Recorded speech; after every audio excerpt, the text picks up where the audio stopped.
বন্ধুরা, আমি আজকের বানাবো বেসনের কোপ্তা। আপনারা ডালের কোপ্তা খেয়েছেন, কলার কোপ্তা খেয়েছেন। আমি আজকের কেবলমাত্র বেসনের কোপ্তা করব।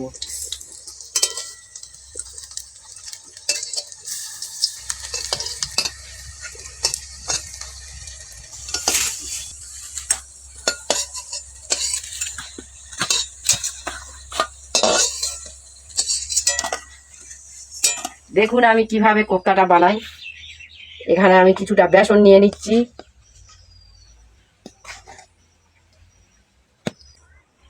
অল্প লবণ নিয়ে নিচ্ছি, একটু হলুদ গুঁড়ো দিয়ে দিচ্ছি, বাড়িতে বানানো গুঁড়ো মশলা একটু দিয়ে দিচ্ছি, দিয়ে দিচ্ছি অল্প কালো জিরে, অল্প কুচে রাখা পেঁয়াজ, কাঁচা লঙ্কা এবং কুচে রাখা রসুন।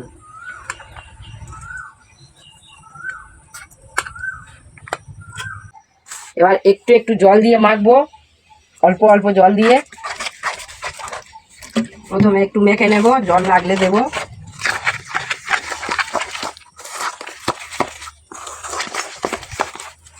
বেসনের কোপ্তাটা বানানোর জন্য আমি এখন উনুন শালে চলে এসেছি। উনুনটা ধরিয়ে নেব।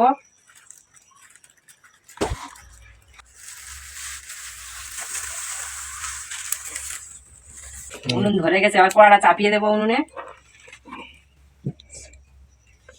আমার কড়া গরম হয়ে গেছে, এবার কড়াতে অল্প তেল দিয়ে দেব।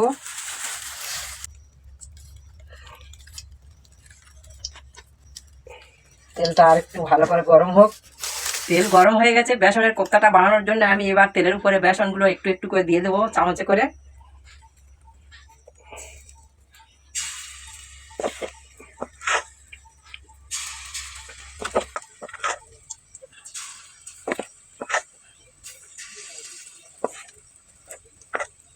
অল্প করে দেব। আপনারা অনেকগুলো তেল দিয়ে দিতে পারেন, আমি কম তেলে দিয়েছি তাই কম করে করে দিয়েছি।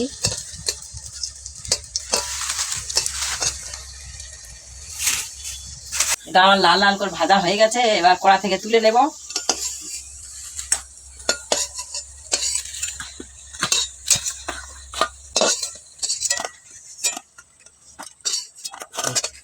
এইভাবে আর যেটুকু আছে সবগুলো ভেজে নিতে হবে।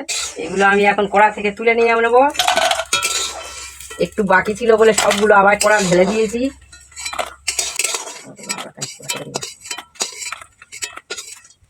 বন্ধুরা, আমার বেসনের কোপ্তা বানানো হয়ে গেছে। এবার এই কোপ্তাগুলো দিয়ে আমি পাঁচমিশালি সবজি দিয়ে হালকা পোনা মাছের ঝোল বানাবো। গতকাল বাজার থেকে পোনা মাছ কিনে এনে ভেজে রেখে দিয়েছি, তাই আজকে আমি রেসিপিটা বানাবো। এবার সবজিগুলো ভাজার জন্য কড়াতে একটু তেল দিয়ে দেবো। বেশি কথা বলে। প্রথমে ঝিঙেটা, কেটে রাখা ঝিঙেটা দিয়ে দিচ্ছি তেলের উপর।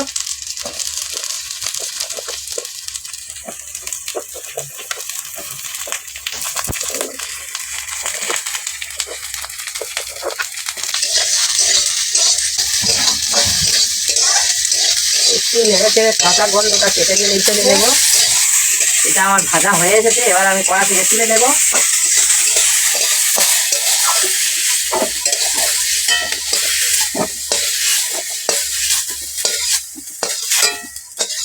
আবারও এই কড়াতে একটু তেল দিয়ে দেব।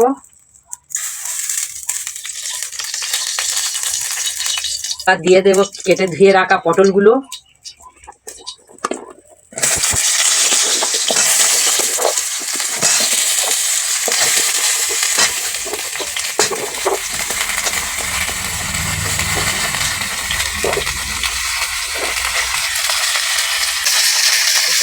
লাল লাল করে ভেজে দেবো।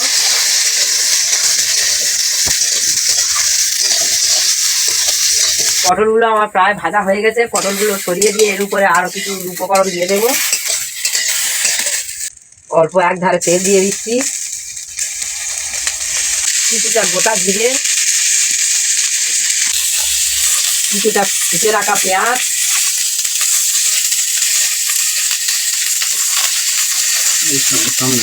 চেরা করা লঙ্কা,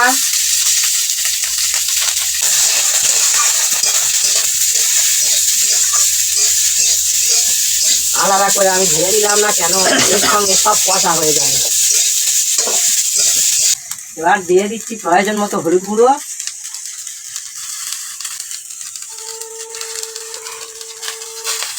পরিমাণ মতো লবণ দিয়ে দিচ্ছি।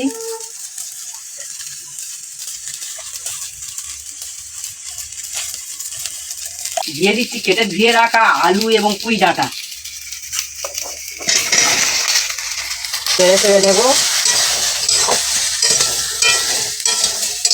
অল্প কিছুক্ষণের জন্য ঢাকা দেব, দিলে মশলাগুলো জল উঠে যাবে। এবার ঢাকাটা খুলে কিছুক্ষণ নেড়ে দেব।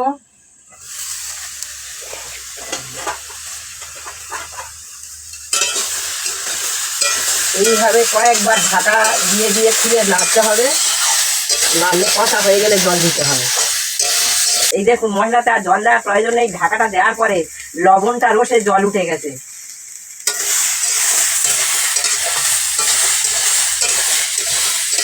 আবারও একবার ঢাকা দিয়ে দেব, আবারও ঢাকাটা খুলে একটু নেড়ে দেব।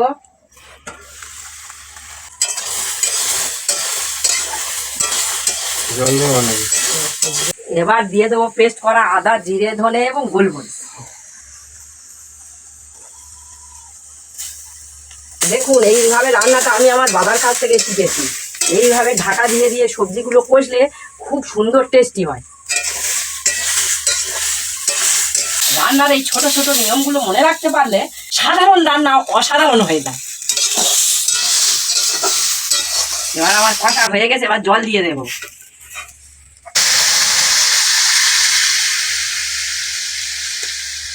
নেড়ে দেব, দিয়ে কিছুক্ষণের জন্য ঢাকা দিয়ে দেব।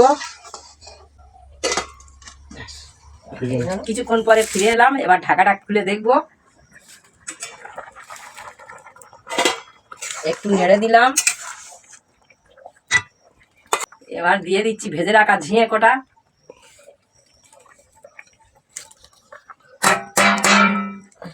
একটু নেড়ে দেব। আবারও কিছুক্ষণের জন্য ঢাকা দিয়ে দেব। খুলে দেখ, আবারও কিছুক্ষণ পর ঢাকাটা খুলে একবার দেখব। খুব সুন্দর হয়েছে। এবারে দিয়ে দেব বেসনের কোপ্তাগুলো।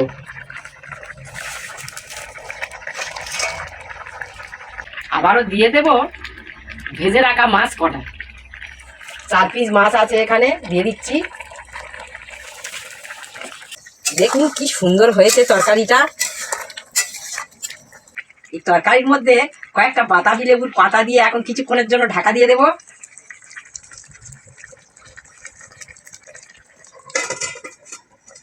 আবারও কিছুক্ষণ পরে ফিরে এলাম। এখন আমি ঢাকাটা খুলে দেখব।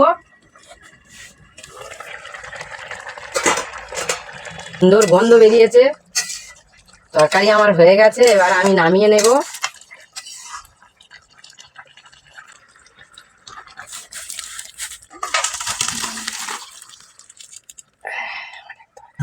খেতে তো বসলাম বন্ধুরা, দেখা যাক মা আজকে কি তরকারি বানিয়েছে। বলছিল আজকে স্পেশাল কিছু বানাবে, পুরো একগামলা তরকারি সাজিয়ে নিয়ে চলে এসেছে বন্ধুরা। সত্যি মনে স্পেশাল কিছু হয়েছে, সেন্টটাও খুব সুন্দর বেরোচ্ছে। দেখা যাক। বন্ধুরা আমার ছেলে তো তরকারি বেশি খেতে পছন্দ করে, তাই আজকে এক গামলা তরকারি বানিয়ে। দেখ দেখ আগে খেয়ে দেখ। একটু ভাত, একটু আলু পটল, একটু বেসনের কোপ্তা। এই কোপ্তা তো দারুণ হয়েছে বন্ধুরা, মন ভরে যাবে। একটু সামান্য মাছ দিয়ে খাই, দেখা যাক। তরকারি তো দুর্দান্ত স্বাদ হয়েছে রে বাবু। আমি বলি এক গামলা তরকারি হয়তো স্বাদ হবে না। লেবু পাতা দিয়েছে, আমি সবাই বলছিলাম লেবু পাতা দিলে তরকারি দেওয়া হয় বন্ধুরা, স্বাদে গন্ধে পুরো অতুলনীয় হয়ে যায় বন্ধুরা। সত্যি আপনারা বিশ্বাস করবেন না যতক্ষণ না আপনারা বানিয়ে খাবেন। তাই একবার এরকম ভাবে বানিয়ে খেয়ে দেখুন লেবু পাতা দিয়ে, দেখবেন যে কোনো তরকারি অনন্য হয়ে যাবে, অসাধারণ হয়ে যাবে বন্ধুরা। আপনারা সবাই সুস্থ থাকবেন, সুন্দর থাকবেন। আপনারা আগের ভিডিওতে যারা কমেন্ট করেছেন, শেয়ার করেছেন, লাইক করেছেন, তাদের জানাই অসংখ্য ধন্যবাদ। আবারও আমাদের পাশে থাকবেন। ফেসবুকে যারা দেখছেন তারাও দেখবেন, ইউটিউবে যারা দেখছেন তারাও দেখবেন। বন্ধুরা ধন্যবাদ। বন্ধুরা আমি বেশি কিছু জানি না, এবার যা বলার আমার ছেলে বলবে। যাই হোক, আমাদের ভিডিওতে লাইক কমেন্ট করুন, শেয়ার করুন। আপনাদের অসংখ্য অসংখ্য ধন্যবাদ। পরের ভিডিওতে আবার দেখা হবে।